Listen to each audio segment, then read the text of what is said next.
Squad up, y'all. Welcome back to another episode of The Squad. We are live on Wisdom. But we also have video for this episode. So if y'all want to see the video, make sure you go to our YouTube. The link for that is in the description. And also follow us on Twitter. Yes, follow us on Twitter. Follow us on Instagram. But yeah, we are here. How are you, Jay? I mean, yeah, I'm good. I got a good little walk in. I've been walking a couple miles a day. Been Okay. chilling. I've been looking at the city. You know, it's springtime. Yes. So thank God. springtime in Birmingham is a beautiful time. It is. However, I am peeled up because of allergies. I got so many pills in me. I can't go outside, bro, without sneezing. I'm sorry. I got like wow. 2 Zyrtex. And it's only for 24 hours. I'm supposed to take one. They really don't get me that bad anymore. When I was little, they was worse. Like Ooh. I was like red-eyed, snotty, like had to take the eye drops, the nasal spray, and the pill. Like it was bad. Now it's like, you know, the motor noise because your sinuses and my ears be itching. And I can't function in society like that. I do. Nah, man, and my stuff be loud. I was like, nah, I got. I can't really explain how I do it, but like people be like, how do you do that? Tell me, scratch your throat. Yeah, I can't do it. I don't understand how people can't. Bro, I tried. But people can't understand how I can, and I can't understand how I can either. I don't know, because when I tried, I almost died. I just like I tried to do it, and I felt like my airflow cut off. I just pulled my throat back. I don't know what that means. Or am I pulling my throat back or pulling my uvula back? I can't explain what I'm doing. I'm pulling something. See, I'm not even gonna try. Cause last time I was, no, I'm straight on that. Yeah, I got that. That's I got straight. Okay. I like doing this. I can't breathe. I'm scared. I don't even know how that started actually. Because before I started doing that, Were you around an old lady? Did your grandma do it? No, my grandma didn't do it. My auntie did it all the time. But I don't know how she did it. I just did it. You learned it from watching. You just there. Like, my noise, like, I know I got it from my mama. And my mama complained about it all the time. Like, ugh. And I was like, I sound like you. Because I hit it and real bad. Like, oh, yeah, I'll do that too. And my mama be like, where you? Yeah, that's disgusting. I got it from you. My husband going to be wild. He going to have to deal with that. Nah, well, he may not. I don't know. Nah, as soon as I hear a little bit, as soon as the winter time is finna come to the end, normally I dope up on the meds early, I be good. This year I missed it. So as soon as I start hearing or feeling a little scratching, I'm like, popping pills. Not encouraging drug use unless it's allergy medicine. Just saying. Wisdom went out. Try it again. But I didn't log into the Wi-Fi. That's why. Yeah. I don't know it though. So, but yeah, I'm doing my parasite cleanse like for real. Like I got herbs and stuff to do it. You already. Well, it's a tincture. It's a black walnut and wormwood tincture that I got. Ain't wormwood good for blood flow? So I don't know about that, but it's good for parasite cleansing, and I don't know. It might actually be good for blood flow just because it does help with like arthritic pain and stuff like that, and joint pain and all that. However, you gotta be careful with wormwood. You cannot take it for a long period of time because it has what's called thujone in it. What is that? That's a poison, actually. Of course so it over is. time, it can poison you. Yeah. So you it's good for cleansing, but it's only recommended for 2 weeks, or 2 weeks, and then take a break and then do it again. Because that's how a lot of parasite cleanses have to be, because we do have so many parasites in us. They have to be like on for a bit, off for a bit, on for a bit, off for a bit. But I think I'm only gonna do it for like once. I'm only gonna do it once a year. Mm-hmm. To get started, I'm only doing it for like a week, to see what happens. But I started taking it yesterday, and I seen some things. What do you mean seen some? In your yeah, my poop. I seen some things. Here we go. I seen some worm. Well, I seen a worm, and then I saw some tapeworm larvae. And what that looks like is like little rice grains. And so I was wondering why I was always so hungry all the time. And it was because there's tapeworm trying to feed itself in me. And so I'm very interested to see what's going to come out over time, because that means a whole tapeworm is probably already there, like an adult tapeworm is probably already in me. Ain't it? They long. Yeah. They can get long. They can be anywhere from a foot to 13, 14 feet. I've heard. And it, like, I'm very curious. I'm terrified. Does it kill it before it comes Yeah, out? it kills it. That's what the herbs do. It kills it before it comes out. The only way that it can come out is if it's dead. Okay. And so that's why I was doing a colon cleanse first, so that it can get like so that my bowels could already be flowing and stuff. Because if not, yeah, you do. But also if not, if your colon is not cleansed and you not regular, what will happen? I am regular, good. What will happen is it'll start coming out other places. So it'll start coming out your skin, or it'll start coming out your eyes, or it'll start coming out your nose. There are people who have talked about like they felt like something was in their nose and then they did this and it was it's a worm. It's just there. Oh, it's a worm. Yeah. I thought you were talking about feces. No, see, no. That's bad. not how that works. That's My not what I bad. was talking about. My bad. I know that you was on the worms, but you know the worms and the meant feces. the I was worms. No, like I read something about somebody. They always had dry eyes, and Clear it eye. ended up coming out of their eye. And once that happened, they did not have dry eyes anymore. You got a worm sucking on your eyeball? Worms actually like they nourish themselves from us. So what a lot of people don't know is a lot of vitamin deficiencies that they may have and mineral deficiencies, like iron and stuff like that, might not be anemia. Be because of a worm. Or worms. And so that doesn't surprise me because I deal with low iron, even though, like, yes, I'm vegan. And so I have to be more aware of my iron intake anyway, but I should still be fine. And so part of all those anxiety attacks that I was having back in 2020 was because my iron was low. Because when your iron is low, it affects your nervous system. Right. I knew about that. And it makes it more susceptible because it can't function in the way that it needs to. Mm-hmm. So yeah, that's part of what was going on. What you drinking? It's a tincture called What's a tincture? A tincture is an extract of herbs. And it can be done in glycerin or it can be done in alcohol. I've heard about stuff being done in glycerin. Yeah, so there's different ways to take herbs. You can take herbs via tincture, you can make teas. I'm a tea man. You can do capsules, like grind up the dried herb into a powder and make capsules. That's my mama. So I prefer tincture just because it gets in quicker. And so you just like take a shot of it or something? So what I've been doing is I've been taking a dropper full and putting it in water. Oh, kind of like because it dilutes the flavor a little bit. Yeah, kind of like that. However, I'm not the kind of person who's like, the taste is bad, because I know the medicinal benefits. Yeah. But if you one of them people who are like, the taste. But you also drink gonna have liquor. Exactly. But you drink liquor. I can't say I drink liquor. So. And so you have to understand, Hennessy like, you have to look at what your priorities are. What are your priorities?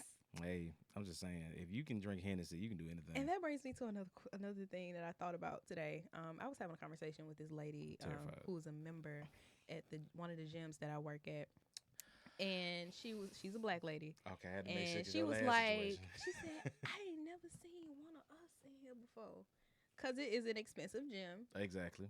We going to Planet Fitness. But also we got into a conversation about how we don't invest in ourselves. No. We trying to learn. We still learning. We are trying to learn, but a lot of us don't want to learn. We get so caught up in that costs too much. Well, and it's like, well, think about what else you spend your money on. And the thing about it is, that's the trap. It's not that we don't want to learn or we don't want to invest. We're stuck in survival mode. That's true, and that is very true. And that's unfortunate. But I need for us, of course, first to just accept that we are in survival mode. Well, not all of us, but a good chunk of us. Yeah, not all of us, but most of us. No, because something had, so today I was just thinking of just reading back on stuff, because somebody had asked the question, what was it? What was the question? Why are you insecure? Mm-hmm. And when that had came through, I had to be honest with myself. I said, why am I insecure? And then I had to sit there and think, and I actually tweeted it back. I was like, because I never think I've done enough. And I feel like that's one of my, I would say, traps I've had when stuck in survival mode. But that's a whole rabbit hole in itself. Why do you think you haven't done enough? But it's still, but that's still stuck to that survival mode I was in for so long growing up. of just having to do so much. Yeah. And I was sending there another tweet I had sent out because I was just thinking and processing today. I don't know why I was tweeting today. I don't tweet that heavy, but today was the day. Yeah, I was just thinking to myself, I was like, man, God and therapy really been working. Listen. Because I was sitting there saying, you know, I've really accomplished some amazing things in the past that I never gave myself credit for. Because I was just like, I was just doing stuff because it had to be done. Yeah. And I never, like, some people would congratulate for me for things, and I thought I was doing the bare minimum for me. I feel that. I look back on some of the stuff. This is what I'm supposed to do. Yeah. And I look back on some of the things I've done, like at school and with people and all this other stuff I've accomplished that I didn't know I accomplished because I was just like stuff getting done. But it got to a point I was like, bruh, I was just in that mindset of I had to sit back and I was like, boy, if I was really at my best, I wonder what I really could have did. Listen, and that's why like now I'm at a place where I'm like really trying because I it's a challenge to myself to be like, okay, I wonder what I could really do. Yeah. If I really tried. Or at least not even really tried. If I had. And if I really cared. I ain't even gonna say really tried. If I had more energy. That's when I had the conversation. Like, I've really found out that I was really burnt out for over 10 years. Because I was literally trying to do stuff, and it is a drag to get me to do something now. And I know that's probably a part of, like, depression symptoms and stuff like that I've been battling with, too. But it's still the conversation of, okay, I ain't had a fire like I used to have. But then I realized all that fire was burnt out so long ago. But all that fire was burning also because of survival. It had to burn. Yeah.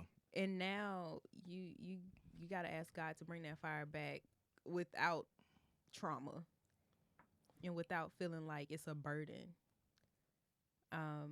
But I am glad that you touched, like you've already started touching on like what you used to do or how you used to be. Because today we are beginning our segment of the Squad B.C. Woo! And with this segment, with this series, we're going to be having different episodes related to certain experiences we've had, what we've learned about certain topics, or the different topics that we have just or things that we've just experienced before Christ. And so today, to kick it off, we are going to start just by giving we're going to go in depth with our testimonies. As far as what part? All of it. We're going to give all of our testimony. Okay, probably ain't did that in a long time. Yeah, and that's something. And again, that's something that God revealed to me. Like that's when I was having that moment of I don't even want to do this, or I'll give this up because I don't. It's just not this, and it's not this. God was like, do you remember why I told you to start this in the first place? Because I need people to see that I love even people like you, or that even the church is full of people like them. Who need help, who need me. Yeah, I got some stuff processing now. Yeah, God brought some stuff to me, and I was like, I gotta talk about that. I gotta go where? Like I gotta. I bet. So you want to start? You want me to start? Go ahead. I need an example. So who I am? I was born in Birmingham, Alabama. We ain't got to do all that. But I was like, what is it? Icebreaker? No, we ain't got to do all that. You know what? You know what I'm gonna start with. What? Let's not even go too far back. I'm gonna give you this. How did you feel when you stopped believing? So how I felt when I stopped believing was I didn't feel anything. Actually, it kind of started happening gradually, and it happened because I just didn't see the connection to what everybody else was connected to. Like I would see people catching the Holy Ghost at church and all of that, and I would just be like, I don't get it. I don't feel that. And I would feel some type of way about it. And like I would even have moments where I would cry in church, like during certain songs, and I wouldn't know why I'm crying. And I'm just like, and I felt bad about that because somebody told me, you're not supposed to cry every time somebody sings a song. And I was like, I don't know why I'm feeling this, but I feel it. So, and at the time I was like, well, maybe I'm just crying because I see other people crying, and maybe it's not the Holy Spirit. And so I was just like, okay, after a while it just became, I don't really know. And reading the Bible became I never read the Bible or started trying to read the Bible until I was like 16 or 17. And even then I was doing it or trying to do it because I felt like I was supposed to, not because I wanted to. Um and even now, hey y'all on Wisdom. Um but even now I read it because like I want to. Um I know the benefits of it, and how it has definitely changed my life. And I want to continue to do that. And I want to continue to learn how I can better serve God. But I never saw that aspect of it because nobody ever taught it to me like that. And it's wild what God is helping me understand when I couldn't understand it in that way. I couldn't grasp it in that way for almost 20 years. And so after I didn't believe, I started trying to, what I was really trying to do that I really didn't realize was fill a hole. And I think that's what a lot of people do. We try to fill these voids with different things that we don't realize it at the time that's what we're doing. That we're supposed to be getting from God. That we're supposed to be, we're supposed to be getting it from God. And we think that if I smoke this weed, if I drink this liquor, if I get drunk out of my mind, if I have sex with this person, then I'll be fine. But really, that's not how it goes. And even for me, something that God revealed to me, speaking about sex, is I've always had this lustful spirit on me. Same. And it has been on me from what I can remember, since I was about 4 or 5 years old. And many people don't know this about me. And so this is the first time I'm really like sharing it. But my very first sexual interaction was when I was about 4 or 5 years old, and it was with another little girl. And at that time, and it continued until we were about 8 or 9. And was it like a house situation? No. It was just not no playing house situation? Oh, yeah. Okay. But playing house is a very dangerous game. It is, but they teach that that's okay. They do. I mean, we all thought it was. But they teach like it's sex play, it's part of children growing up and things like that. But that can be dangerous though. And I used to like buy into that, and then I was like, but now I'm like, that's actually very dangerous, because what God revealed to me is that sowed a seed very early on, and one that grew. And when I think about it, what I started seeing was it continued for so long, not because I was attracted to the little girl. It was because of the feeling. That was the first drug that I knew. And it was same. It was the feeling. That was the first bit, coming from the family that I came from, that was the first bit of affection that I can remember feeling. And what happens when we feel affection is all these dopamines rush and all this oxytocin rushes, and it creates this chemical bond with this person. Right. That's part of why sex is supposed to be reserved for marriage. But soul ties go way. Soul ties go into your biology. It goes deep into your biology and everything. And so imagine me at 19 years old and thinking back to that moment or those moments.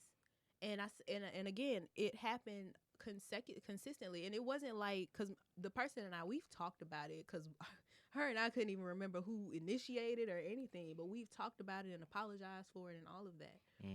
But like, it continued for a long time, because how things work, we're repetitive beings. And so things only become ingrained in us when it's practiced. And so it became normal for me. Whenever me and that little girl would link up, we'd do something. And it just became normal. And again, it wasn't because, oh, I like her, I'm attracted to her. I don't know if that was it for her, but I know it wasn't it for me. And it was just the feeling. And it was like, I like how this feels and I want to do it. And I couldn't at the time understand that I only liked how it felt because I was lacking something. Right. I just liked how it felt. And imagine me at 19 years old thinking back to that time, and I'm like, does this mean I'm bisexual? Mm. And that's why I started saying I was bisexual. I remember. Because I'm thinking back to that. And I'm like, that must mean I'm bisexual. Mm-hmm. Not really thinking about, am I really attracted to girls? Or am I really attracted to women? Or you attracted to this feeling. Am I attracted to the feeling? And I think a lot of people get caught up in that. I don't think this is everybody's story, but I do think that a lot of people are caught up in the feeling of what they've experienced in the past, and they are latching on to the feeling. And I know for certain that's what happens in situations where people are like, I want to be in a relationship because I want to be with somebody. You latching onto that feeling. You're latching onto that feeling and the void that feeling feels, or what you're lacking. Especially when it comes to wanting to be wanted. Yeah, and it's a codependency thing. And so how do you know if you're codependent? Is if once that person stops stimulating you, you can't get that high anymore. It's you don't want them anymore. That's how you realize it wasn't love in the first place. Mm-hmm. You was calling it that. Mm-hmm. But it really wasn't. And I when I thought about that, I realized like, yo, I can't even honestly say I ever loved anybody because I didn't know what it was. For my 24 years of life, I turned 25 next year. Next month, y'all. Not next year. Next month. Up to my 20. Yes, you do. Up to my 24 years of life, I cannot honestly say that I genuinely loved anybody. Mm-hmm. And that's so hurtful to say. When you think back on it. But it's so true. Because I didn't know what it meant. I just knew I liked the feeling that it gave me. I liked the feeling that this person gave me. I like what they may have represented, what void they may have been feeling. And that was enough for me. But it also, like, I can't, because that's part of why I can't get mad at the people that I was interacting with, because they was honestly doing the same thing. But that's the reason. Broken people attract broken people. Exactly. And that's the reason why I can't, like, be upset. And I choose not to be upset with them. I don't want to be bitter about it, because I get, like, we were in the same space. You are what you attract. That's how I believe. I believe that is one of the most truest quotes Absolutely in the world. And people be avoiding it all the time. I'm like, no. They be like, why I always get these type of people? Have you ever looked at yourself? Yeah, exactly. What is it about you? That, like, you're attracting similar people like you. Now, they may not do everything like you, but they're in the same vein. Yeah. Broken. In some way, shape, or form. Like, that's why I can't get mad at that he only wants me when he can't have her. Because I only wanted him when I couldn't have him. Hey, yes.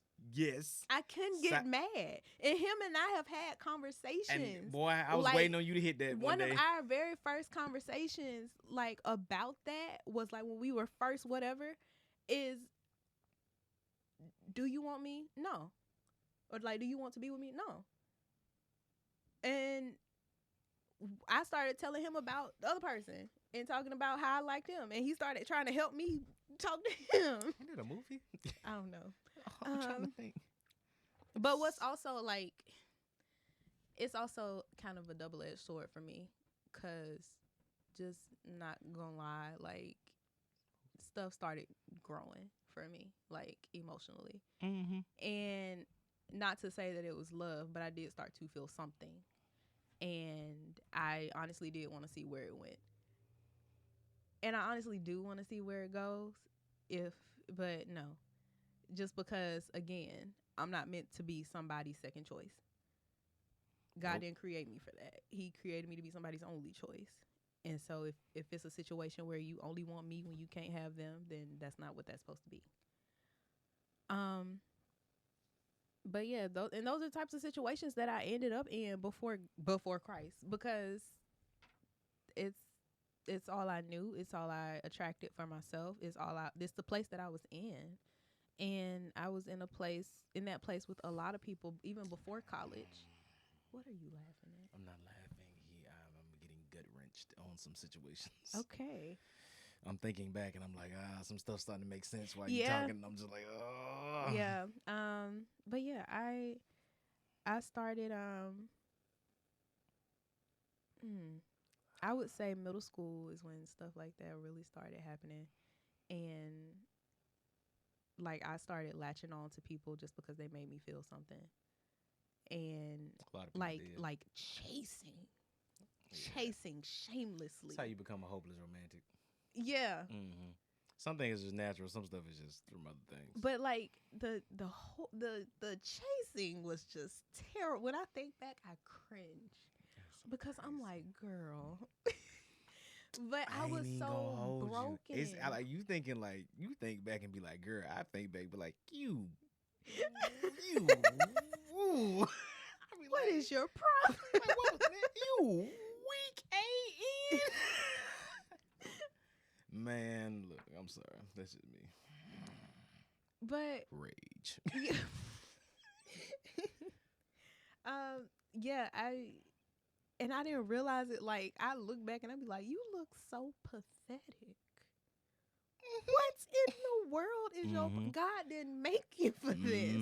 But also, I have to give myself grace for that time because it's all I knew. I have to forgive myself in the same way that God forgives us. Because something that God also revealed to me in bringing all this back to my memory is, and I was at work thinking about this earlier and just broke down and cried because I was like, the way that the enemy tries to set us up so early on is scary. It's so scary, and it's heartbreaking to see how many people fall into it early. And I was in that same boat, and I broke down because I was like, he has been trying for a long time. And again, it's so wild how many other people are affected by it. And not just like them, but how many people in their lives are affected by it. Yeah, because this is a cycle. Exactly. It's a cycle. And that's it's why, a web. And again, that's why Christ forgives us, because he knows, like, this ain't your fault. And sometimes what I've also noticed with that situation is something that happens to you, sometimes you just a precursor. Yeah. Sometimes you are attacked for something, but it's really to get to somebody else. And that's so messed up. I'm going to knock you out to get to them. But that's how that fool works. He don't care about that. He don't care about you in a way. He like, I'm going to knock you out early. Like, I'm just using that as an example. Yeah. But like, not saying that this is real. But just think about this. I'm going to knock you out early as a child because I'm trying to get to your mama. Yeah. That type. It's that type stuff. Yes. Like, I'm gonna get you early as a child to get to this friend that you're supposed to have. I know you're supposed to have a friend, and they supposed to do something. But to make sure you can't get to them, I'm gonna get to you. Right. And here's another example. And this is me personally. I'm going to get to you right now, and I'm going to make you think certain things. So when you're supposed to help this person, you're going to accidentally get with this person. Yeah. Or I know that, God, I mean, and honestly, this is where I am right now, just based on some things that God has revealed to me. I'm going to get you thinking this about the same sex early on, because I know that God is going to try to do something to me through somebody you marry and the children you produce. That's that does happen. That does happen. I know what you're talking about. That does happen. I'm gonna make you think this. Not talking about other folks, but I'm gonna make you think this. I'm gonna make you think you feel like this way. This person, yes, but you really not. But you really don't. And again, that's what happened with me. I'm gonna make you think you like girls. And who knows and who knows like what God has for me in store, as far as a husband is concerned, and as far as children are concerned. But to be in a position where I did not care for that, it would have separated me and kept me out of God's plan. But what I thank God for is God. I thank God for God. I thank God for Jesus, because Jesus will always make sure that we are in alignment with his plan, or he will always make sure that he has a way of getting to us. Even if we don't always accept it, he makes sure that he has a way of always getting to us. I come from a background where there is no affection. There is a lot of brokenness. There is a lot of drug abuse. There is a lot of alcoholism, still a drug. There is a lot of physical abuse. There's a lot of emotional abuse. I come from that. If you know me, I'm a softie. I'm Very- lovey-dovey. Me too. Well, I had to reignite that in myself. I did not know that was. And religion. I did too, because I was so hard. I hardened myself because I felt like I wasn't supposed to be that way. Mhm. Because I have had so many situations where I was made to feel ashamed of being that way. Same, and I was attacked for it. I was attacked for it. Mm-hmm. But yeah, I don't come from that background, and I did fall into drugs for a bit. I mean, yeah, And now, we both yeah, did. yeah. And now I'm A little out bit. of it. I was in that thing. It was zooted. Boy. That thing gone. Boy. Same. But you know, my house used to be smoked out. Listen, we talked about my gray walls. Hey, your gray walls. I'm scared to see what 461 was looking like. Good boy. My bad. 461. Ooh, I still remember 420. That was a day. That was a day. That was a sinful day. But that's why. See how much we was in. Yeah. So. But. And I'm not supposed to, like, it's only by the grace of God that I'm not in that anymore. Mm-hmm. But it came from him, like, breaking my flesh first to get to my soul. Right. My flesh had hardened me and built up these walls to the point where Facts. my soul was blocked off from him. Same. And so in order to get to my soul, he had to tear down my flesh. That's part of why I think my anxiety was the way that it was. Oh, yeah. Well, I won't even say my anxiety. I was just anxious like I was.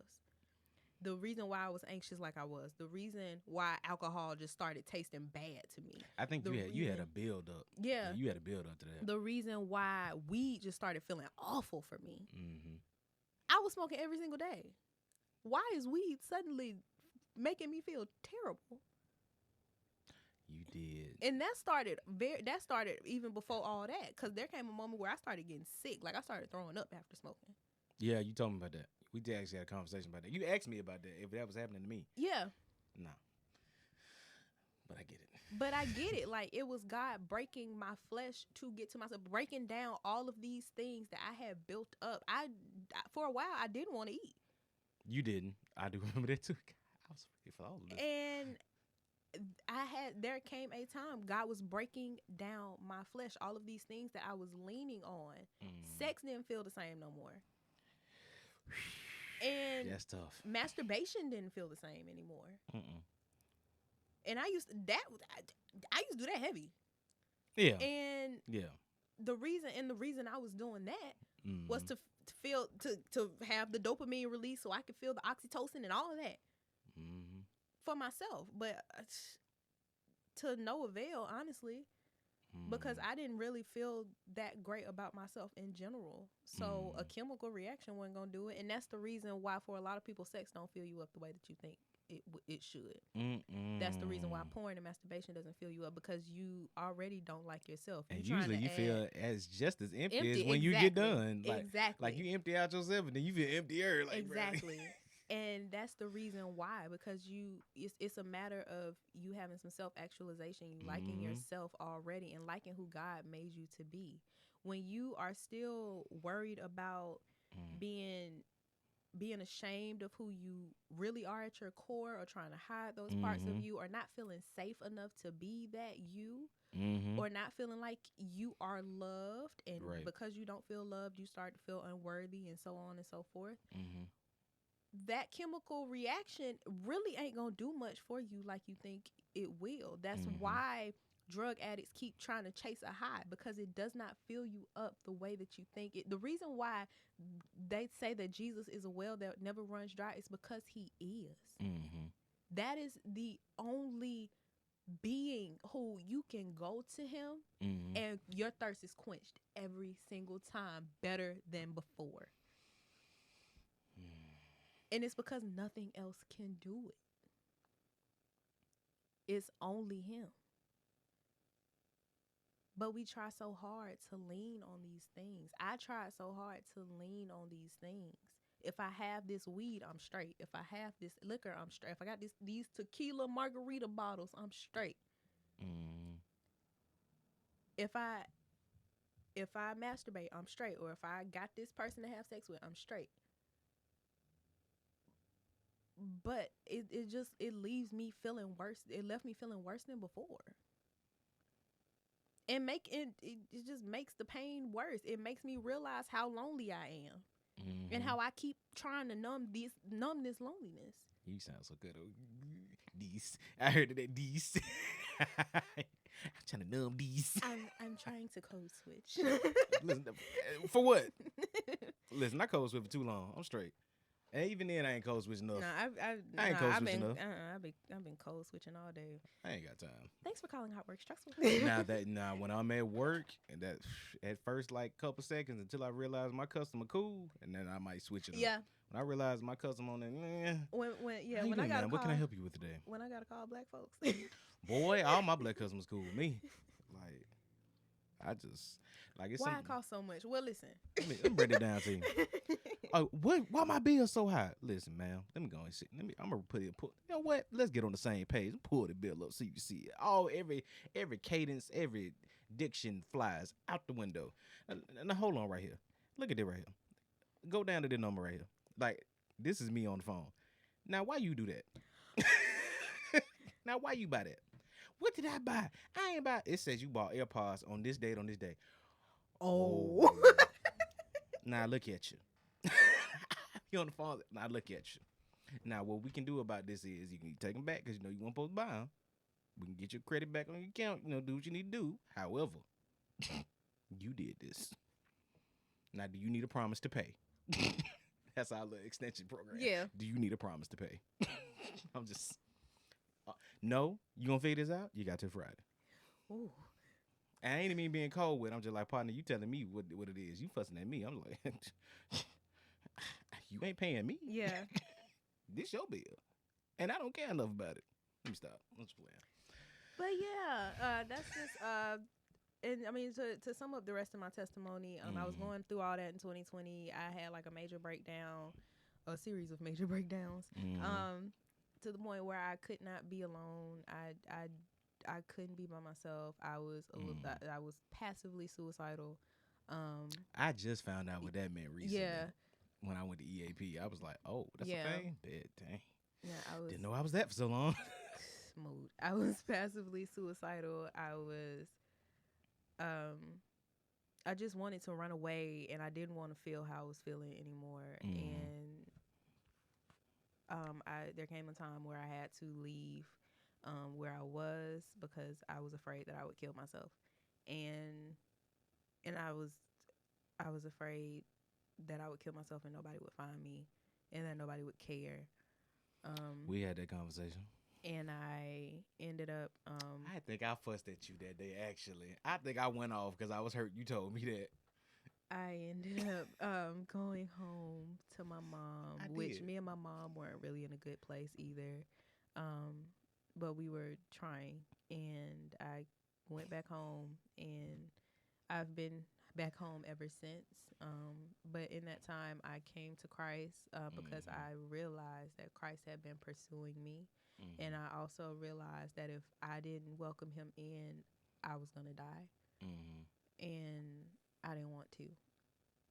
And so I did. And so in my mom's bathroom, in her little spare bathroom, I found the prayer to pray to let Christ into your heart on my phone.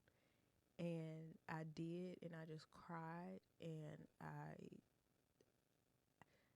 I just felt, I knew, like, I was telling God, like, I was like, I don't know how to do this, and I don't know you, but I want to. And I felt like somebody was listening to me. And the next day, I felt like everything was going to be all right. And every day after that, I just made strides to know God more and started feeling more and more like everything was going to be all right. And then one day came about a month or so later where I was just sitting in my mom's living room, and I just felt peace. And I cried because I had never felt a peace like that before. I wasn't worried about anything. I just was. I was just there and thankful for it. And that's when I realized, like, yeah, this is it.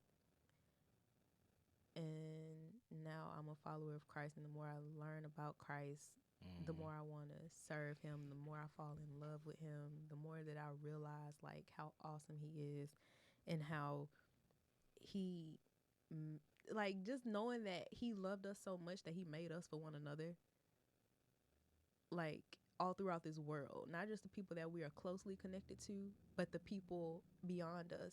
And for some reason, there always used to be something playing in my head where, when I was younger, I would always have this thought that if you know one people, you know one people. If you know one person, you know the whole world.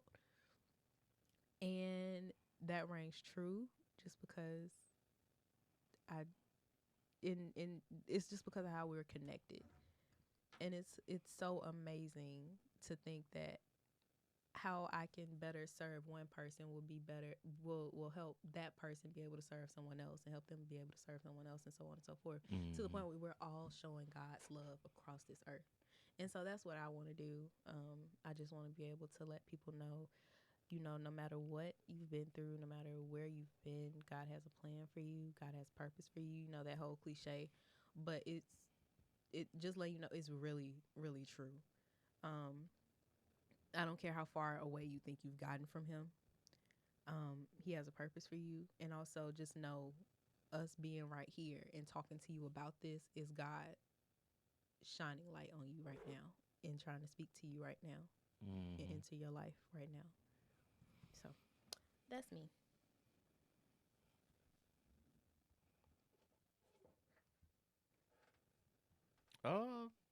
Jay, What's up? how did you feel when you stopped believing? You know how long ago that was? Also, shout out to Jesus Loves You Company. This shirt, it says, "I'm sorry If someone misrepresented Jesus to you, I need that right now. So I got some shirts coming, and I hope they're your size. 2X.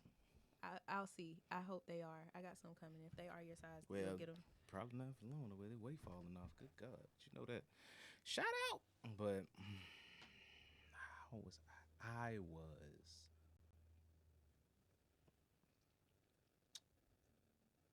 13 years old, and I grew up in the regular black household. First of all, I'm an intergenerational kid. I was adopted by my grandparents from my mother. So that is not saying my mother was never in my life. My mom was always there, but she couldn't financially at the time take care of a child. So for me, I was always with my grandparents, but my mom was always there. So it was like a trifecta situation. Yeah. Like, I am the village kid. Like, Same. almost everybody had to take care of me at some point in time. Just growing up here, even in Auburn, I think now I was the village person. Like, everybody knew me from somewhere. Like, but eventually, it got to a point. My grandfather had passed away, and Pa was my whole world. And I was 13. I remember he was dealing with cancer. So he had pancreatic cancer. And he had cancer for like a year. And it was like, I didn't know this when I was growing up, but he had cancer. I think it was like his third, fourth stint getting hit with a type of cancer, which is what made me do research on Agent Orange when it came to Vietnam vets. Because my grandfather was a Vietnam and Korean War veteran. And they only used certain toxic chemicals during Vietnam.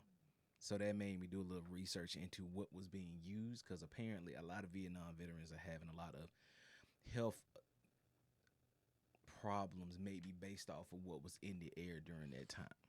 It's a rumor for some people. If you really read into it, you see in the history where they do have like records of this. Yeah. So I was actually I remember the day he collapsed and had to go to the emergency room, had to go to the hospital. I was playing 8th grade football, and I was really wanting my grandpa to see me play a game before he died. Like, everything I did as far as like sports, outdoor stuff and stuff like that, I did for him for the longest time when I was growing up. So like, I did Boy Scouts for him due to the fact he was in the military. Even when Boy Scouts was lame for black kids, I was like, my grandpa was in the military. This is the closest thing to the military you can get as a kid is going to Boy Scouts. So I did that for him. Like, I played T-ball for him when I was young. So like, everything as far as like my extracurricular stuff, like, I wanted him to see me do things so he'll always be proud. That was just me growing up. Right. And it was during the time, it was all September. So it was before he even got to see me play a game, because he was still sick. and it was a Friday, because middle school football players got into the high school game free if you wore your jersey. So I remember putting on my jersey, and I was supposed to head out to walk to school so I can go ahead and go to the game early so I can get in with my teammates. So I can go see the varsity play. Because I'm like, yeah, there's going to be me soon. That type of stuff. So he apparently fell, and in him falling, he died. He hit the ground, and it brought him back to life. Wow. Long enough for the emergency paramedics to come and get his body. During that time, me and my uncle was getting into it. While my grandfather is supposed to be taken to the hospital, me and my uncle getting into it. Because at this point, I'm 13. I don't know what's going on. I'm frantic. My grandfather looked like he's going to die. Mm-hmm. And at the time, I didn't process it until I got older. He's scared too. And the fact that we're both butting heads, because now at this point, I mean, this is your stepdaddy, but this is like my father. Yeah. But that's the weird thing about my family dynamic too, is because I'm the grandson, son, and nephew, but I can be son and brother at any time. Mm-hmm. So when your mama and your uncle technically your siblings, stuff get weird when it come to fights, because you may get to fighting with them off the level of being the child and off the level of you being they sibling. Mm-hmm. So I'm the youngest then. I go from the child to the youngest sibling. So fights was weird in my house. Like, it's a toxic, weird space of like, I can't be in between these generations. This is getting on my nerves. But so we getting into it, like he manhandling me up because he was finna take me down through there. He said, you better be happy I gotta see about your granddad. Like type stuff. Wow.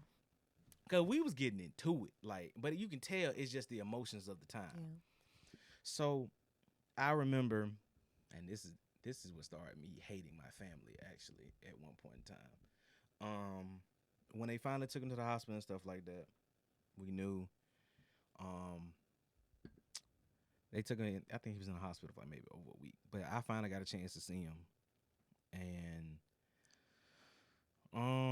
when I went up there to see him, it was like one of the few times. It was the only time I got a chance to see him actually before he passed. Because then nobody wanted to let me in the room. Because all the adults were still dealing with it. I was like the only child. Like my cousin was too young to really go through that too. So it was like we couldn't be there. But technically I'm the oldest out of the cousins. And this is my dad and my grandpa. So I'm like, I gotta go. Mm-hmm.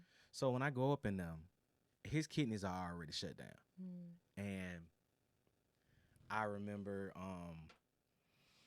apparently everybody said he was non-responsive the whole day. Like he was in the bed breathing and stuff like that, but he wasn't responding to anybody. His eyes was closed, nothing was there, nothing. So he was just in the bed alive, it was just nothing. But then I came to the room and I came to see him and I touched his arm and I was talking to him. And as soon as he heard me, his body reacted.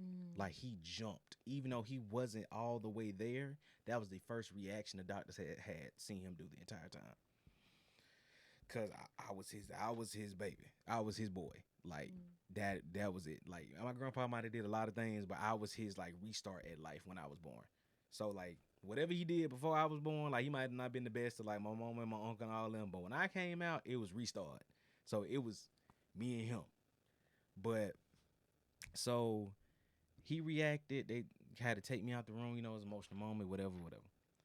I get to school, and the day he died, I remember this because I always told them, and in my mind I was like, I want to be at the hospital if something happens to him. Right. Like I wanted to know, and I didn't find out that he died until after football practice, 6-7 o'clock at night that night, and he had died during the day while I was in school. Wow. And that hurt me so bad to the point to where I hated everybody in the house because everybody knew but me. And I remember I was in a rage, and I carried this rage for years. I stopped fooling with everybody. Now, it took time for me to get in high school for them to explain to me the reason why we didn't tell you, because we didn't want to mess up your day like that. You're only 13. But at the time, I'm like, I don't care nothing about that. Yeah. So the fact that they didn't tell me, and then the following week when we were supposed to have the funeral, didn't nobody tell me about viewing the body. Wow. Like me and my little cousin Chris, nobody told us. Like I think I was like 13. Chris might have been like 10, 9 at the time. And no one told us about it. And mind you, I know we young, but we understand what's happening. Right. So literally, they had to run us to the church. We had to jump out the car. And me and my little cousin, 13 and like 9, 8 years old, running down the aisle of God and Light Church to see my grandpa before they close the casket. And then nobody tell me. And I sat there in that church doing that funeral, fuming. Everybody thought I was crying because I was hurt. I was crying because I was pissed. Like, this is beyond hurt. I looked at my grandma, my mama, my uncle, heated. Everybody could have got a piece of me that day, and I did not care. So I remember, like, that was on my mind heavy. And it got to a point to where I was just, it was like a couple months later. Maybe, I don't know. I don't think I had turned 14 yet. And grandma had sent me out to the car to go get something from the car. I don't know what it was. And I remember I was in the car. I sat there. That rage came over me. I started crying, and I cussed God out. I said, God, I hate you. I hope you never exist. I denounced God that day behind the wheel of an expedition. And I carried that for years, but faked the funk. Like, my grandma was in church all the time, and I had to go to church all the time. But I recall. I did not care. I was there. My body was there. My mind was elsewhere. Yeah. I didn't care. You know how many times I fell asleep during prayer, and it was on purpose? And it wasn't like you kind of fell asleep. I did not care. At that time, I would say I tried to commit suicide when I was about 13, 14, a couple times. I used to be like, and it was a constant thing. It would be like, I would randomly always be by my kitchen sink with a knife over my wrist all the time. Like, all the time. And that was like my entire 8th grade year. I was like that all the time. I remember I used to still see that knife from time to time when I got through high school, and I remember the moments, and I'd be like, maybe not today. But it was like a constant when there wasn't nobody at the house. And a couple times I did try. I still got some of the scars. I think they faded away for the most part. But I tried. And I was done. Because then after that, when he had passed, everybody was like against everybody in the house. So it was like World War III all the time. There was no peace. And everybody was on their own silos and their own spaces. And everybody got into it about anything. Any small little thing, detonation. It can be a feather fell out a pillow and the whole house going up. So I had that constantly going on. And it was getting to the point to where like, I was starting to get in high school, getting in relationships more. And I was still faking the funk like I believed. And I know I didn't. Like I didn't. In my heart now, I know I didn't. Yeah. I was lying to myself. I was capping hard. Like constantly trying to go to Bible study, reading, trying to read Bible. I was not believing. None. And the day I remember I was going through like just stuff at school, stuff at sports, like all different types of stuff. And it was like my senior year high school. I don't know. I don't even remember how I even got this. I think I just tried out for the mime team. And I forgot you was on the mime team. I was on the mime team my senior year. And that was the first time I was ever involved in anything in church outside of when I was 9 years old. Like, cause I used to be in like the children's choir and they did the plays back then at the old church. I think I was one of the kings in one of the plays. I'm like, but whatever. But I didn't participate in anything church related, except for like I went to the lock-in one time. But you know it's the lock-in. Like you going to see girls. Like this ain't pretty much. This ain't about no church. They're like everybody was like we finna do church inside the. I'm in high school, baby. I went for my friends. I went to try to make some friends. I brought my friend actually, cause I wasn't friends with nobody there. Yeah. I didn't get friends with nobody in church. I thought we were friends. Well, we were. Like we would always be in past. We'd be cool. Like, but we all, if you noticed, and I remember seeing your face. I'm not talking about you. I'm talking about like the people I'm talking about. No, like, I'm talking about. we were friends. But everybody was like, that was this fake vibe. If you remember, and got like that, we were always, we may not know each other, but we're friends. Yeah. And that it was like, I know you because you go to church with me. You be like, yeah, that's friend. we're not cool. We ain't cool. We ain't friends. But I remember the reason why I remember seeing you all the time when I was at church was because we would have the same face. And like everybody, and I used to always notice, especially when we was in teen church. I was like, I'd be sitting over there. I'll scan the crowd randomly. You would have the same face. And that's the reason why I remember who you was when we got to Auburn. Because I was like, this the girl that had the same face I did. Led church like, this some bull. And it was like that. And I was like, I think I was like 16, 17 at the time. So I was like, yo, it was only two faces that was always like that when we was at church. It was mine and yours. Y'all, if you listening on Wisdom and you want to hear more, you're going to have to follow us because we finna end with y'all. But, so, when we did the mind, we was doing a routine. And I was learning the routine. And it was that song. It was a John P. Key song that we was doing. And, I'm trying to remember what the song was. I might still have it.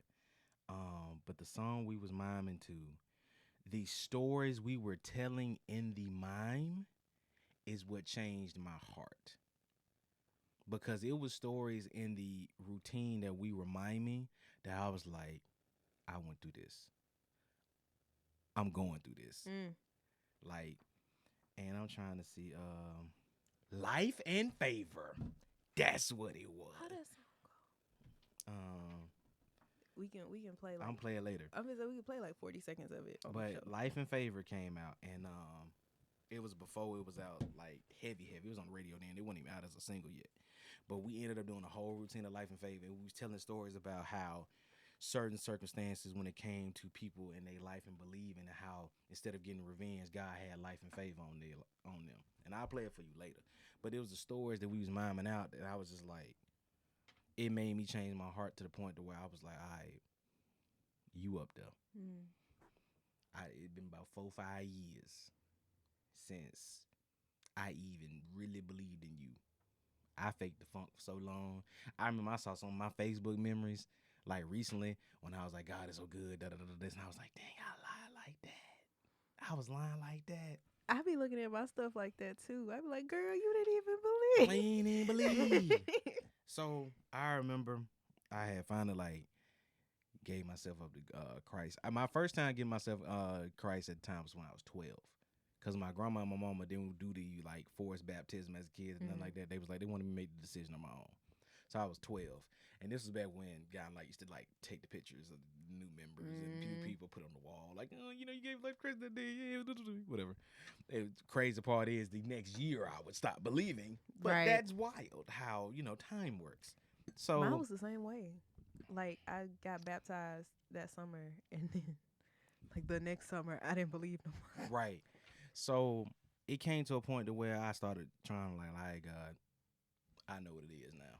And I was like, that anger and rage that I had against you, then I canceled him out. Like I did not care about God. Anybody said something about God, like I might play along with the conversation. And this is when you notice that some people that talk about God really don't believe about God. Because I played the funk easy.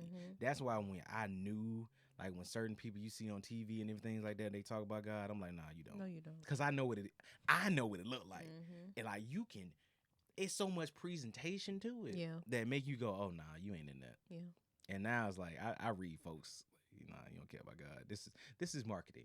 Yeah. This is labeling. This is great. And that's something I noticed in like social media and stuff. And I found myself falling into it just because I thought like that's what you're supposed to do on social media. Because I had seen so many people doing it. Which of course I still believe, like I believe, but like I thought like it was supposed to. Of course, I'm still learning my own way, and so at first I thought like that performance was necessary. But I see so much of it, and I just be like.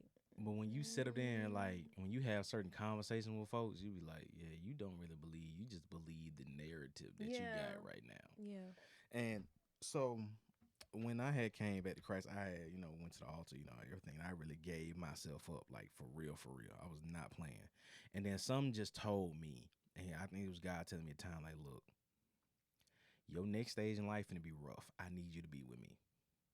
And he was talking about college. And it was like the summer before I went to college. I was like, me and my friend at the time, I was like, bro, it was a girl. I was like, we need to get baptized, man. Like, this is the time. And it wasn't because I was scared of college. I was like, nah, I really want to submit this rededication to him. Yeah. Because it's been years since and this is like as real as I can get. I'm like, yeah, like, this is it. So we went and got baptized the summer before I had went to school. And he wasn't lying. Because school was dark. Like, I remember, like, my freshman year was cool, but I was still, like, battling at home stuff the entire time. Like, people were still dying. Like, I was competing on the track team at the time, overwhelmed. Like most of the time when you come into school, they recommend you take 12 to 14 hours worth of credits. I had 18 hours back-to-back 2 years, and I was on the track team. So during all that time, I was like, I ain't had no time. Like, and then not only that, if my grandma ever called, I had to go home. So I would literally leave practice Friday, had to catch a Greyhound and go back to Birmingham. Walk however long many blocks from the old Greyhound station to the Max bus station with all my bags. Ride the bus an hour to the east side, and then walk up them hills to get back to my grandma's house with luggage. And this was almost every twice, 3 times a month. Wow. For like a year and a half. Whenever something need to be done at the house, I was in Birmingham. To the point where I was just like, I'm not coming back to this house. I would go to Birmingham and not come home. I would go to Birmingham, Greyhound, ride with somebody, whatever. I was not going to Centerpoint for my folks. And I was like, I left this hell. I'm not coming back for this. Like we went to Green Acres that day. And did I go home? No. Exactly. And that was when I was trying to do better. So that perversion was still not the one that was when I was younger. So it got to a point to where I was going through like hell at school. And it got to the point to where I was just like, bro, I was starting to lose faith because I was going through so much. Not that I stopped believing, but I stopped doing everything I used to do. Like prayer, shot. Reading, studying, shot. Everything was like shot. Like my prayer life was so shot that I only can do that one single prayer I always tell you about. Hold my hand and don't let me go and guide my steps where I need to be. Because that's all I tell people that prayer all the time. Because it got to a point to where that's all I had. Yeah. So I remember I was going to like one of the churches that everybody was going to. All the black folks went to the same church. We ain't gonna talk about it. Everybody that was black always ended up at the church. Everybody. If you're listening, you know it. You know what it is. And I wasn't getting none out of it. Nothing. And I was going to Fellowship of Christian Athletes during the time when I was still in athletics. Even when I got out of athletics, I was still going to FCA. And I remember it got to a period in time, and this is when I started meeting certain people from FCA, and then I joined the best Bible study of it at the time. It was a G4L, Grounded for Life, college ministries. It was through the city church. I had met some of my homeboys through FCA, and they was like, hey, man, we finna kick up some Bible studies at this church. You come through, because I had met some more folks through FCA.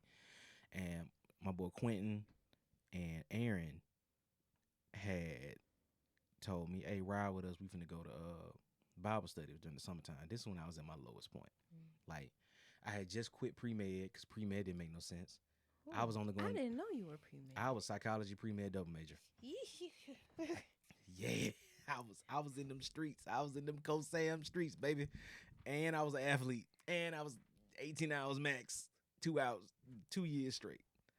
I was going through it. And I was one of the only athletes that would still come to BSU on Mondays. So I would leave practice, couldn't feel my legs or whatever from like weightlifting, and walk. The track off is all the way over there with South, like going down past South Donahue, where the Red Barn them at. I would walk from there to the student center after weightlifting. I was committed to not only being an athlete, but also being a black student. It was not a game. But I was at my lowest of lows. I had just got cut from the team for no reason because Title IX issues. We ain't gonna talk about it. Okay. Because I don't want to throw nobody on the bus, but I didn't do anything. Okay. And I lost my identity because during me coming up, track and field literally saved my life. Not football. Track saved my life. Like, it was so many times that I was supposed to be running the streets and robbing houses with folks. Like, folks was trying to get me to be like an enforcer for like the different gangs. Like I knew some of the Crips, I knew some of the Bloods, I knew some of the G's at the time.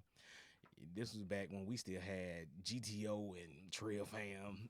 It's funny how if I mention G's to somebody outside of Birmingham, they don't know what that is. Hey. And I'm like, was this all in my mind? Is this Nope. the Mandela effect? No, it's not. No, it is not. No, it's not. And I was going through that, and it like, if it wasn't for track and field, I don't think I would have ever got over, not get over, but cope with my grandfather's death.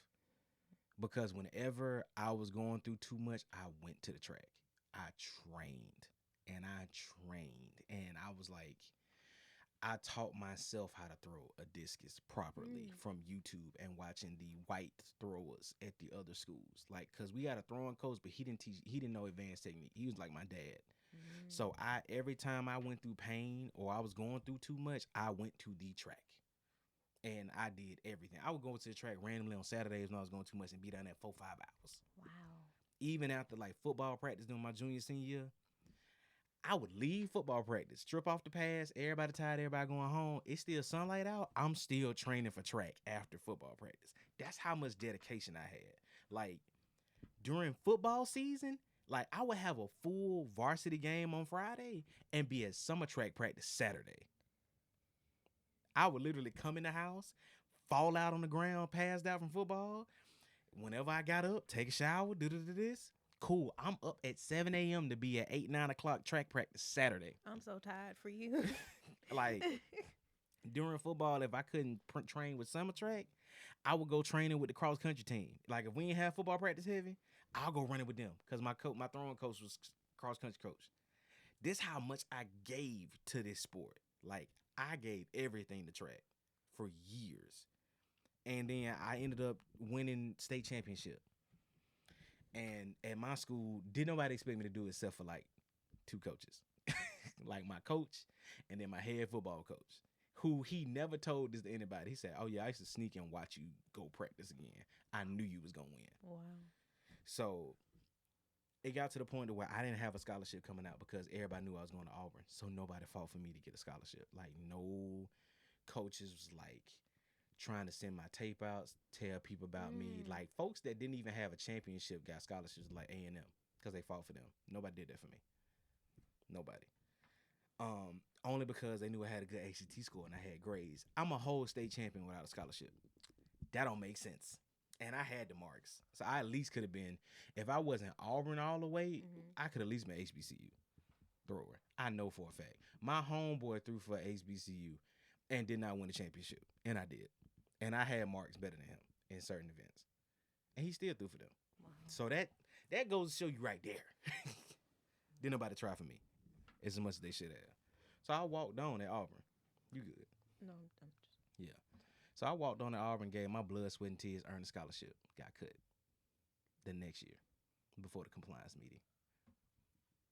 Because the coach didn't handle the finances right and the AD had cracked down on. Promise folks, scholar. I ain't even gonna get into that because that's gonna get folks in trouble. So I was just like, whatever. I know what happened. I was told what happened. So once I lost that, I didn't have no identity. Like, I was, and this is the reason why I really study when I do sports psychology stuff and when I go into my PhD, learning about athletic identity.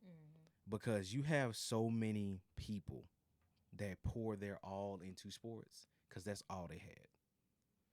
And once it's gone, there is a mental breakdown that happens. And people be wondering why certain athletes be out here, they talking about CTE and all this other stuff. Some stuff ain't CTE. Sometimes they had mental breaks because that's all they had. Yeah. And now they had to retire.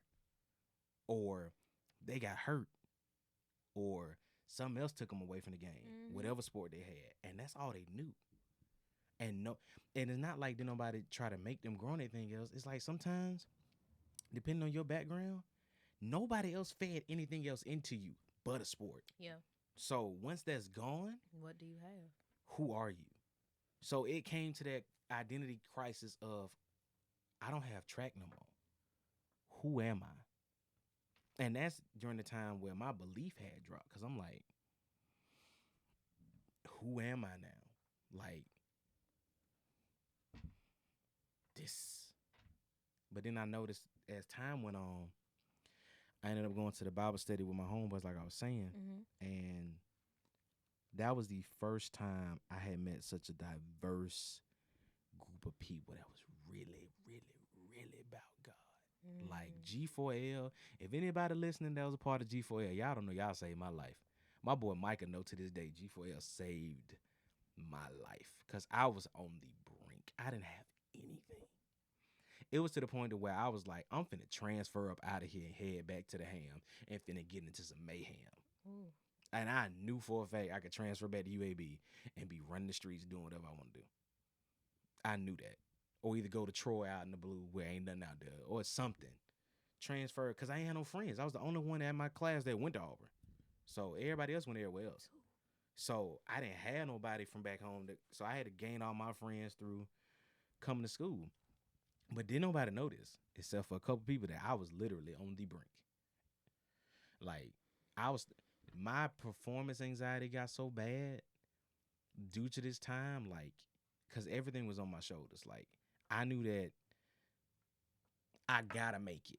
I gotta get this degree because I am the first. Yeah. Like, I gotta do this. Like, I had, like, track dreams. Everybody got these sports dreams, stuff like that. You try to do as much as you can, but, hey, if you don't, you don't. But I had that going on. And then not only that, I ain't got my sport no more. I'm depressed and don't know it. I can't go to class like that no more. I don't even know the meaning of going to class no more. I failed my first class, felt like I failed the world.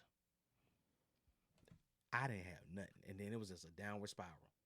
Like, I was starting to drink more, smoking, all them types of stuff. Like, I stopped going to class.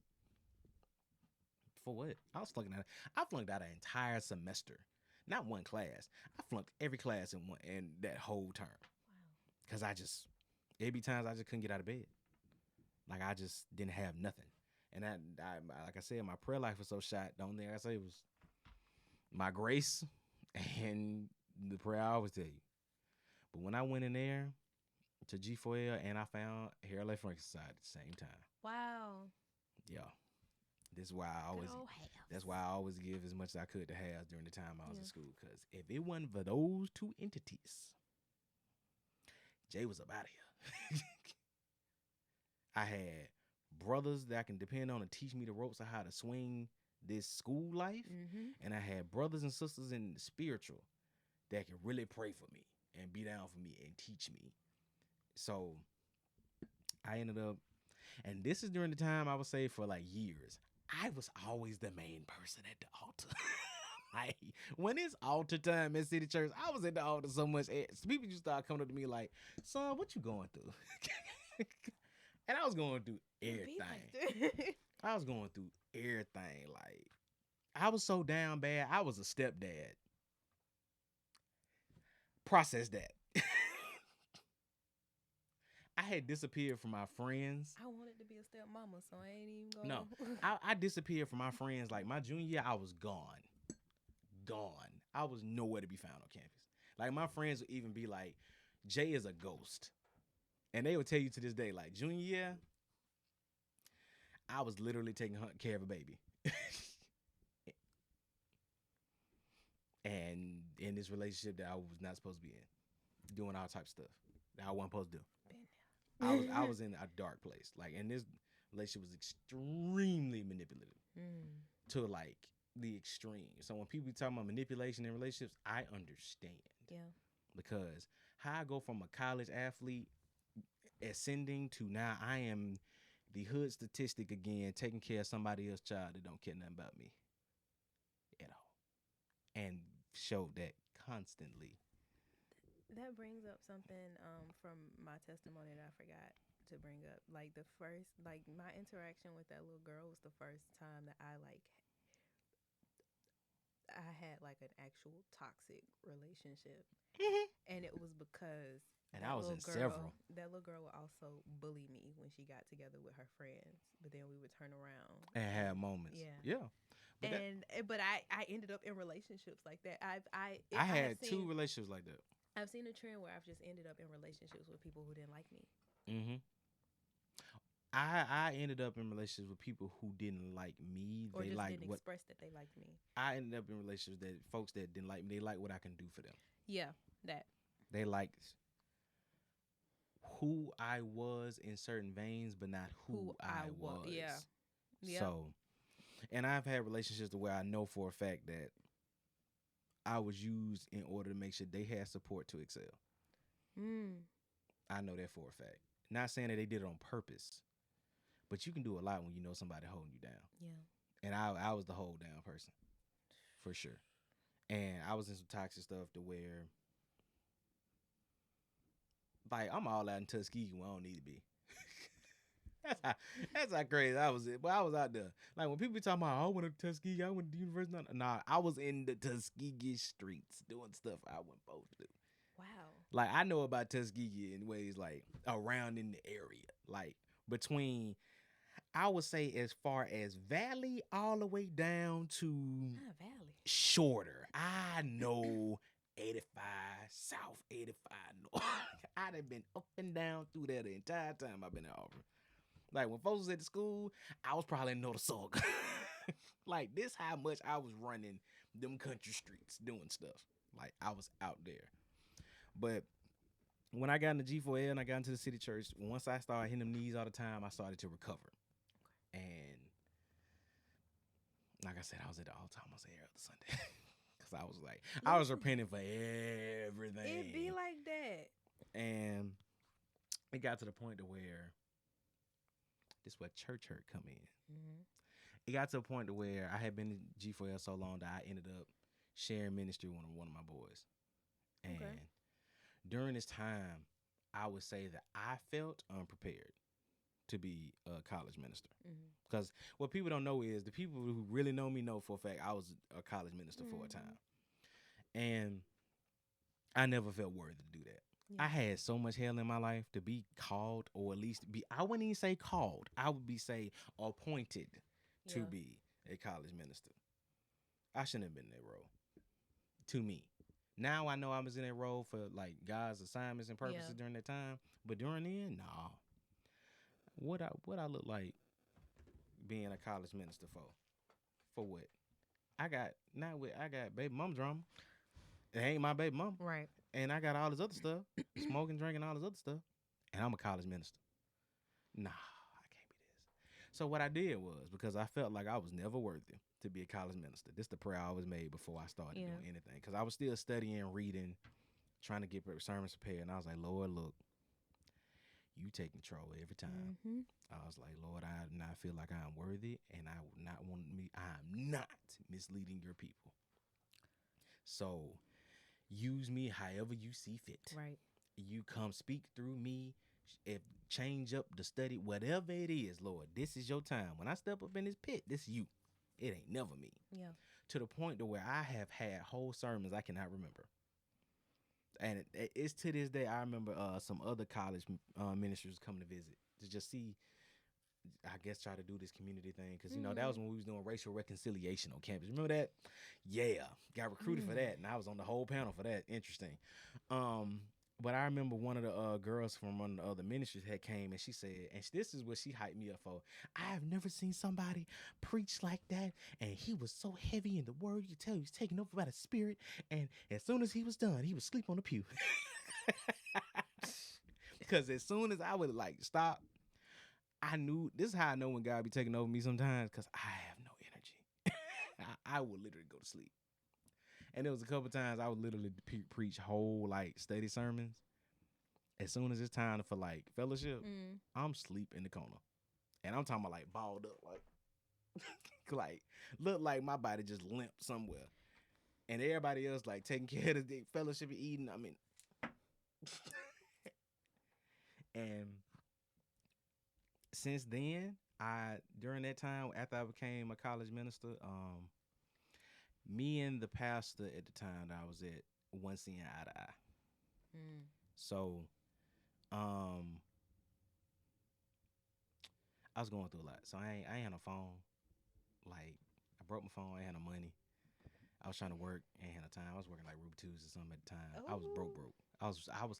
When this when you was walking from the social to Ruby Tuesday? That's when cause yeah, when I was doing all that. I was walking a good mile, some change to go to work.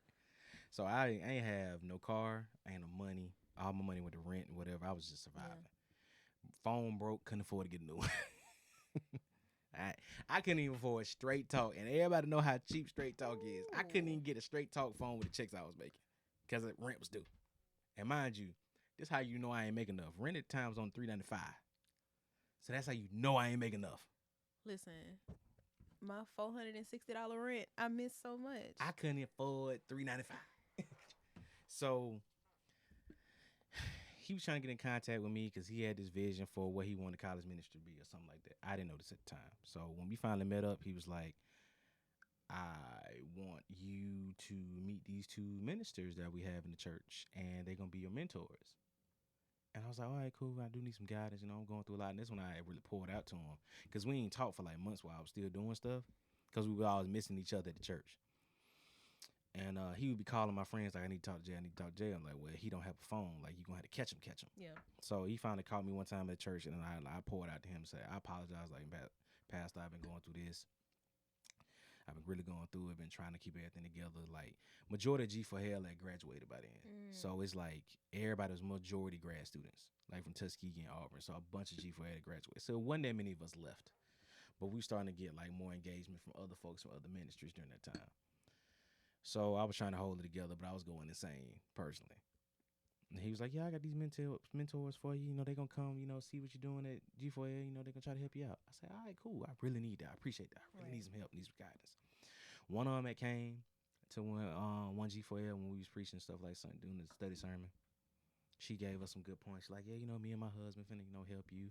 And, while we see all the gifts that y'all have, we really want to help craft you and all this other stuff, right? Cool. The next Thursday when I was supposed to do G4L, they were up in the church preaching. We were completely replaced with nobody telling us anything. Wow. They were literally the next Sunday when he said, yeah, we finna do like a special event for G4L, stuff like that. I'm like, yeah, I'm be there. Me and my friend walked up in there, the setup for G4L. They were already having service. Ooh. And the woman and man that was supposed to be our mentors were leading it. Now, at this point, pissed. Yeah. Left the church. Once I saw that, and that's when I learned that this is why people shouldn't put folks on a pulpit on pedestals. Yeah. Because you got to understand there's a difference between so-and-so the pastor and so-and-so the person. Yeah. And sometimes so-and-so the person can be a gangster. Yeah. And you don't know where they at in life. And I done forgave him since then. No harm, no foul. I done came back to the church and everything. Yeah.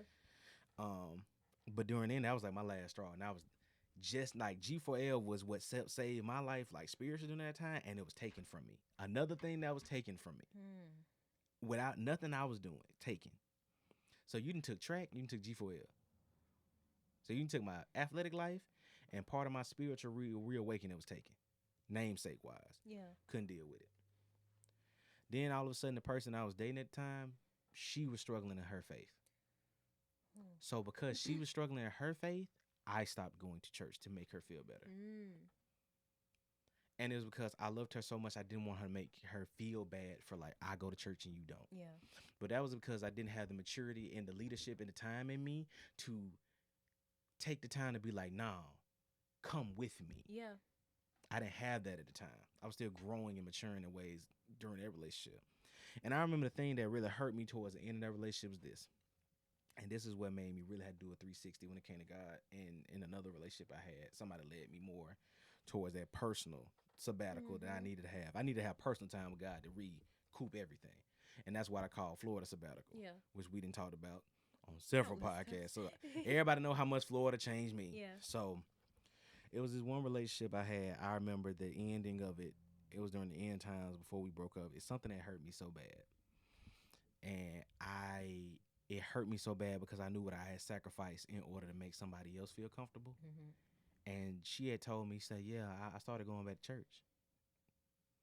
And I was like, wow, that's amazing. Like when you started, like when you went back, you just went back this week. No, I've been going back for a month. I just didn't want to tell you.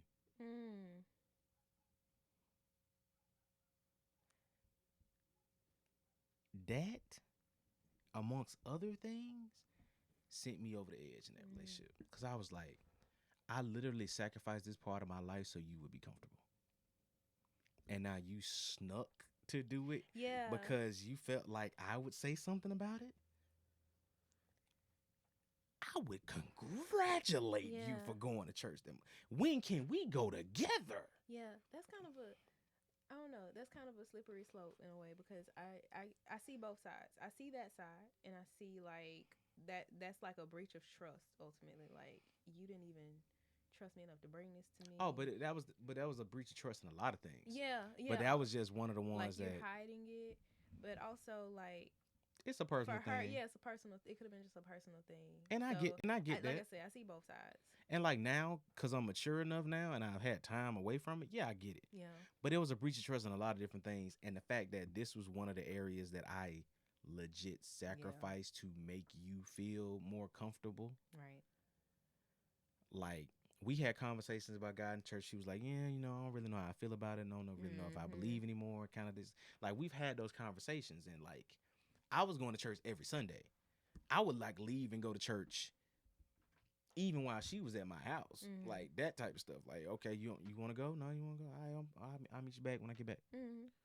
I cut that out in order to make somebody else comfortable. And that's when I learned how self-sacrificial I was to make other people feel wanted or comfortable.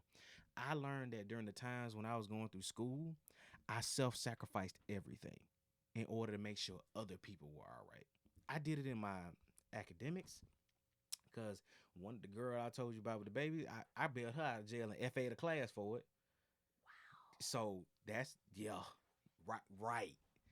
So I didn't sacrifice academics for people. I didn't sacrifice like personal beliefs to make other folks comfortable. I sacrificed time in order to make sure other people were good. Yeah.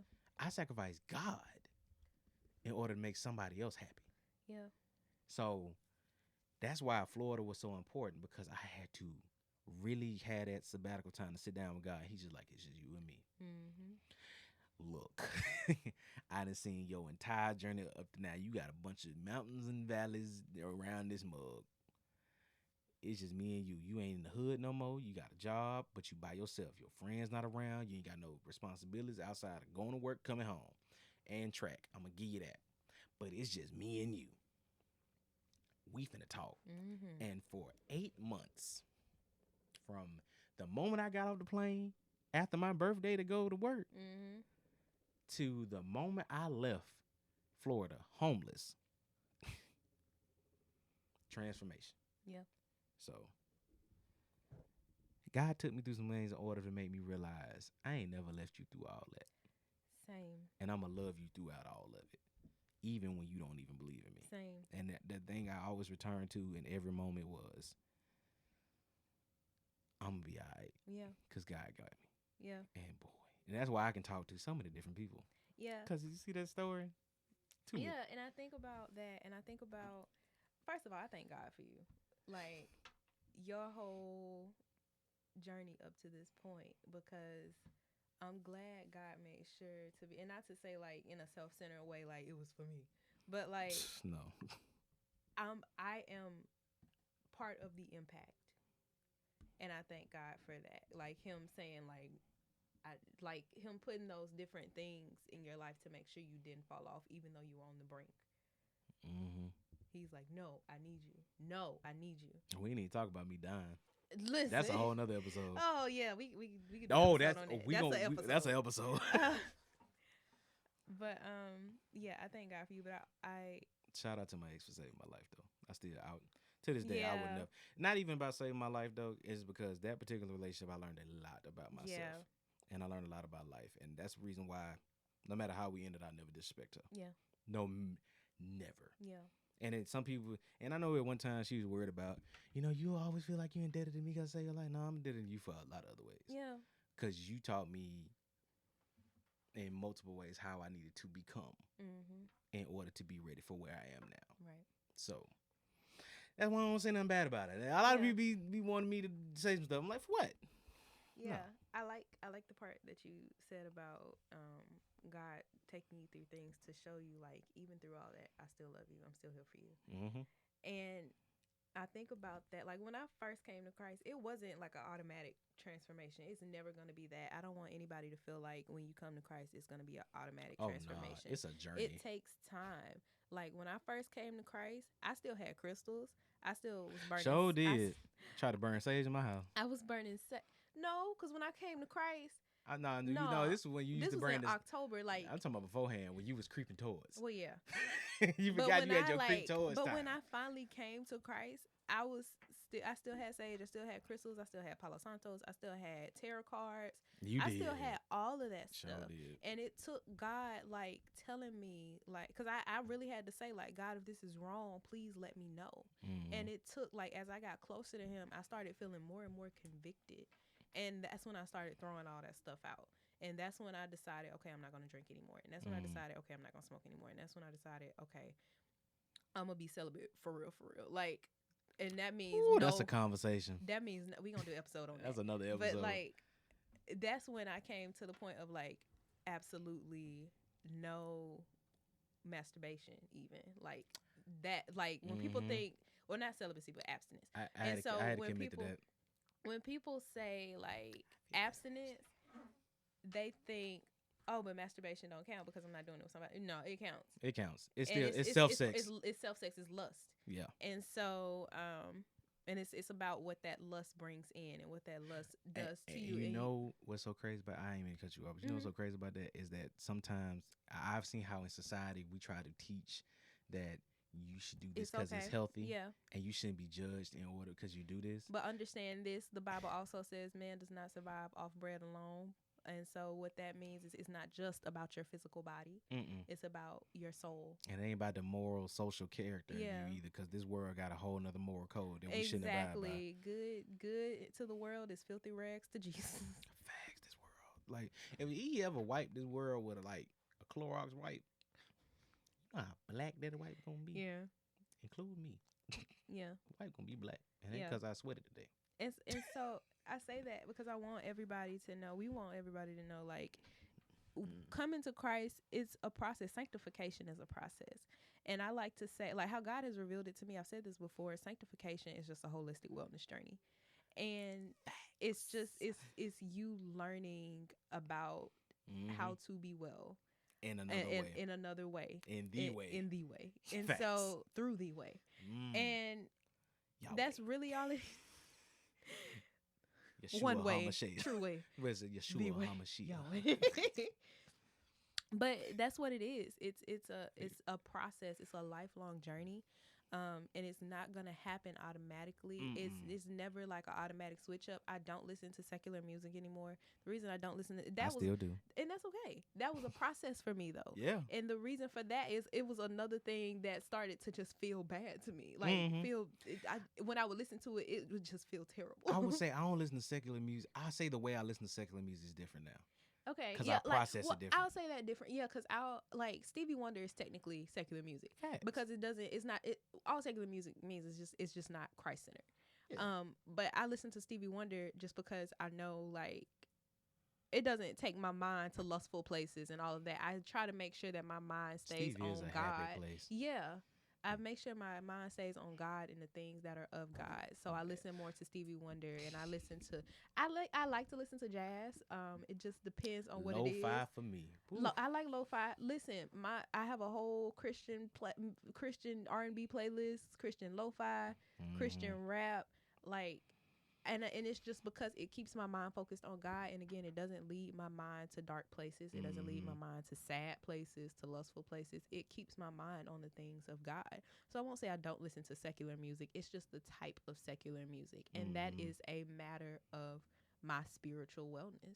And it's understanding and everybody's different. Everybody's different. For me, that's something, because it puts my mind on other things. It separates me from Christ, and so. Like for me, and I know this is something just personal, Mm-hmm. that's I'm gonna have to do more because of the podcast. But that's the reason why I'm not on social media like that. Yeah. Because social media at one point in time put me in a very dark place. Same, and that's part of why I like stay off of it as well. And like it's even down to the things that I watch now. Like I've been watching Twilight Zone, and that's just because looking at it, it's actually just it's sci-fi. I like sci-fi. I'm a sci-fi nerd. Same. That's the only reason why Marvel stuff appeals to me, just because of You the would fantasy love Star Wars. of it. Okay. I'm gonna put you on. It's you just the love fantasy Star of Wars. it, but like, and the fantasy of it, dystopian future, just sci-fi stuff. I really enjoy it. Star Wars, and so I watch the Twilight Zone, the old Twilight Zone, and I look at it and I'm like, there is no sex on this television at all. Ain't a cuss word. Ain't a nothing. And this is the reason why I would say you would love Star Wars. This, I guess, is our little debrief kind of thing on the way out of the podcast. You don't know how many sermons I'd have made off Star Wars. Like, You've told me. Like, bro, Star Wars, when they talk about the light side versus the dark side, you would immediately go, boom, that's crazy. And even the way you would see, like, how the Jedi function versus the Sith, you're going to be like, when they start talking about the Force, you're going to be like, that's what they're going to try to say. This is the Force. Like, this is energy. This is no. You're going to be like, hey, Steve, George Lucas trying to talk about you, God. He was trying. Yeah, like Chronicles of Narnia, my stuff. What? Aslan? My stuff. That is Jesus. Do not play with me. That's what it's supposed to, like the very first one, like the wine line and Witch of the Wardrobe. That's what that is. It's like C.S. Lewis is a Christian apologetic. Yep. And so he writes stuff. That book and that movie. Oh, I used to love Chronicles of Narnia. Oh, my bad. Awesome movie. Awesome Prince series. Caspian. I feel like I'm gonna rewatch Prince Caspian because there was some points when I was younger. I was like, okay, the line of Witch in the Wardrobe is about the resurrection. Cause you know how Aslan died on the table and came back. Yeah, and he died for Edwin. He died for he was blameless in everything. And he died for Edwin. And I was like, all right, so I know what this story means. What is the rest of these? What is Prince Caspian? I want to watch. It's Prince Caspian kind of like prodigal son. I want to watch them all. I haven't seen all. The only one I've seen is The Lion, the Witch, and the Wardrobe, and so I want to see them all. Revisit Prince. Go watch Prince Caspian. Prince Caspian gonna remind you of the prodigal son parable, which is my life. Because he had to become king somehow. So he was the prince that like ran away from his kingdom during the time in the Chronicles of Narnia series, and he was like, I'm not no prince. I'm just out here doing it. And I was like, nah, bro, we need you to come back. And like when he came back, he thought he had did so much horrible things. He was like, I can't be king with this. Okay. And like the kids kind of talked him into like, look, nah, you Prince Caspian. Yeah. Be yourself. See, listen. Twilight Zone is a show. Like, I'm watching it.